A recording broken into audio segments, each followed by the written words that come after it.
Hello wild people, welcome to AK Wild One. It's a beautiful day here out on the trails in Alaska, and today I'd like to share with you 12 tips for older hikers who are just about ready to take off on a long distance hike.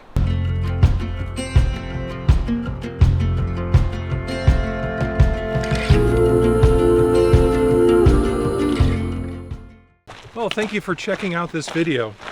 So let's get started. Tip number one. As I get ready to continue our long distance through hike this summer, one thing I'm paying particular attention to is watching my footing when I'm going downhill.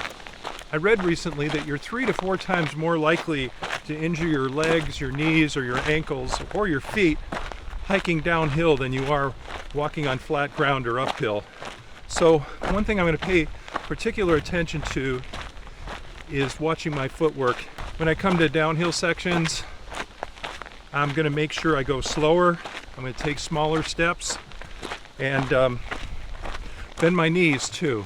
I think it's really important because I don't want to get injured on the downhill stretch, because oftentimes, when you hit downhill, a lot of people go fast because they want to make up time, but as an older hiker, I don't think that's a wise way to go. Tip number 2 is pay attention to altitude gains on the hike you're planning to do. For example, if you're going up Mount Whitney, that would be 14,500, and Forester's like 13,100 and some change. And you really want to pay attention to the possibility of altitude sickness, which usually occurs in elevations above 8,000 feet. And so maybe you want to talk to your doctor and check out your risk and how your body can handle higher altitudes. And also, I think it's important for everyone in your party to be able to recognize the symptoms and signs and symptoms of altitude sickness. And what do you do if a member of your party seems to be showing those symptoms? What do you do? Also, I'm not a doctor, so I'm not going to give medical advice, but there are certain things you can do to help lessen your risk of getting altitude sickness.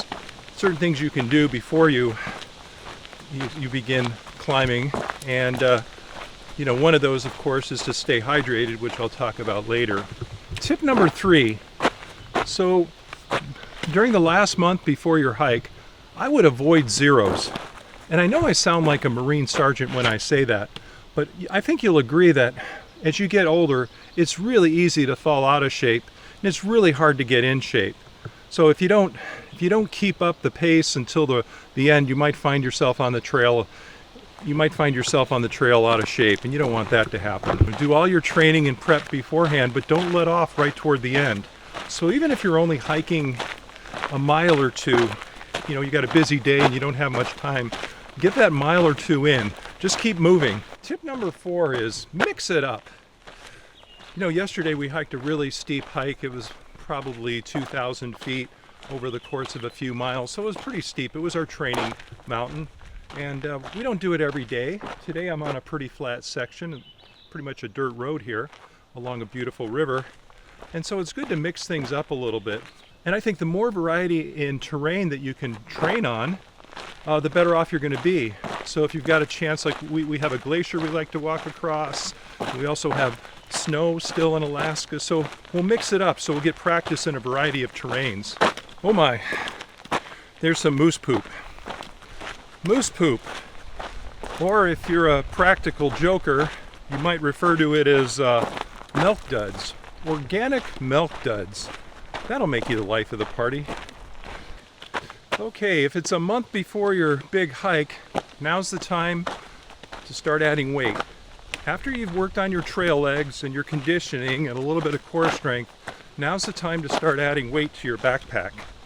You don't have to reach the exact weight you'll be carrying on your long distance hike, but at least get halfway there, because nothing prepares you for backpacking like, carrying a backpack. Well, I hope you can see the river behind me. This is just beautiful. So my number 5 tip is no rubber lipping. I know this isn't really a training tip, but it's more of a way to help protect yourself on the trail. Rubber lipping is like telling people that you are going to hike border to border, regardless of anything. Nothing's going to step in your way. And I think it's okay internally to be telling yourself to have that confidence to say you're going to hike border to border, but I don't think you want to tell people that. I think that makes your hike a little more relaxing, because now you're not having to live up to expectations you've told other people about. And quietly you may have the confidence or the commitment to hiking border to border, and that's a great thing. But just kind of keep it to yourself, because anything can happen.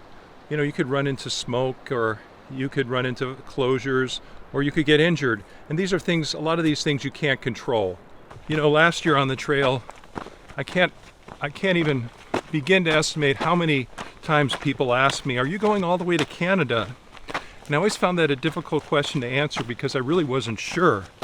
My intent was to keep hiking, but I also knew there were things that could get in the way. And I didn't really want to just say, "Oh, I'm going to Canada," when I wasn't really sure of what was going to happen day to day. So I was grateful for every morning that I was healthy enough to get out on the trail and hike. Enjoy the scenery, enjoy company with Flash, and just celebrate the fact that I'm an older person and I'm still hiking. And that's how I looked at it. Begin the trail each day with a great attitude, and the miles will take care of themselves. So if you've watched any of my other videos, I kind of obsess over my feet.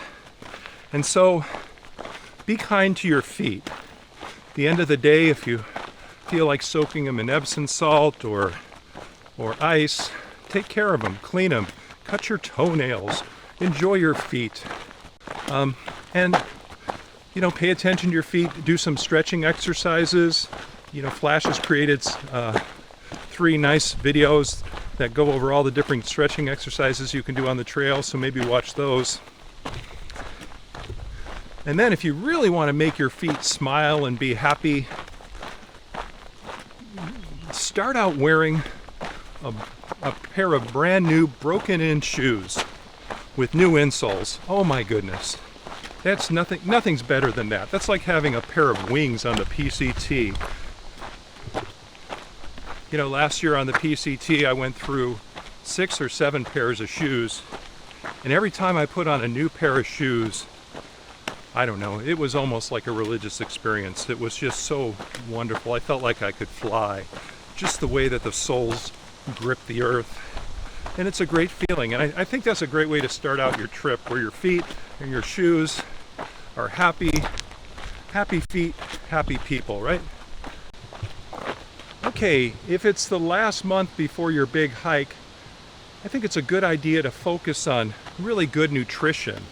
Now's the time to eat all those fresh vegetables and fruits and good protein, and try to avoid the junk food and the soda pops, which, yes, I like my Dr. Peppers, I'll admit it. Candy bars, all those bad sugars that you can be eating, and focus on good nutrition.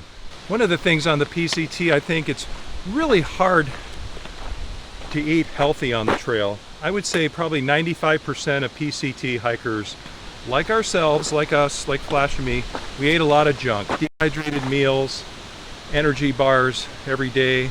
I drank my coffee, and I noticed part of hiker hunger was I was just crave vegetables and fruits. Why not start the trip with a history of having some good nutrition behind you? Get those vitamins and minerals into your blood system before you start polluting it, right? Okay, during the last month of training, I also think it's really important to stay hydrated.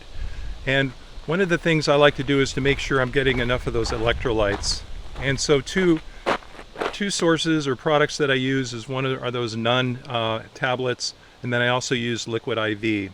Staying hydrated also helps you lessen the risk of muscle injuries, and also, as you start climbing those higher altitudes, it's one of the things that helps you prevent altitude sickness. It's one of those things you should do. You should make sure you're hydrated. Ah, yes, all that talk about hydration has made me thirsty.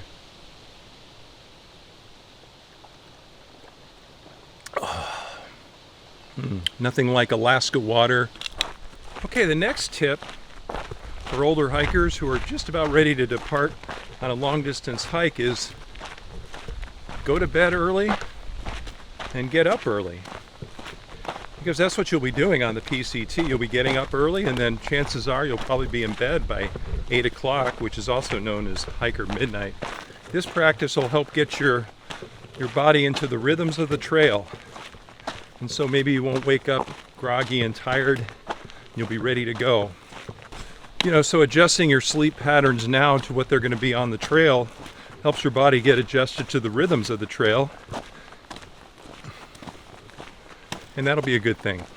Okay, my next tip is to figure out a stretching routine that works for you and start practicing it. That way you can apply it, you can make the transition to the trail with your stretching routine a lot easier. Generally, I'm not a stretcher, but this year, what I'm going to do is just pick up 3 or 4 stretching exercises from Flash that I can do at the end of the day. Because I want to make sure that my feet are in good shape, my legs are in good shape, and I know I do feel better after stretching, but oftentimes I'm just too tired, so I take a bunch of, a few Advil and I go to sleep, and that's not a good habit to get into. So this year, I'm going to pick out a few exercises that I enjoy doing that seem to help relieve tension in my legs and my ankles, and I'm going to start practicing them, and then hopefully I'll transition that stretching routine to the trail. And my last tip number 12, is take some advanced first aid training. I know that some of this might be hard in the last month. It's a good idea to know what the first aid is for, to be able to recognize the signs and symptoms of altitude sickness, be able to deal with common foot injuries you might have on the trail and scrapes and burns and those kinds of things. So I think having at least EMT 1 experience certification is a good thing for the PCT. You can help take care of your own injuries, and then maybe you might help other people. Last year on the trail, it was a good thing. I felt like I helped a young lady from Germany who wasn't feeling so good. She was nauseous and disoriented right before Mount Whitney, and so I felt like my interventions helped her.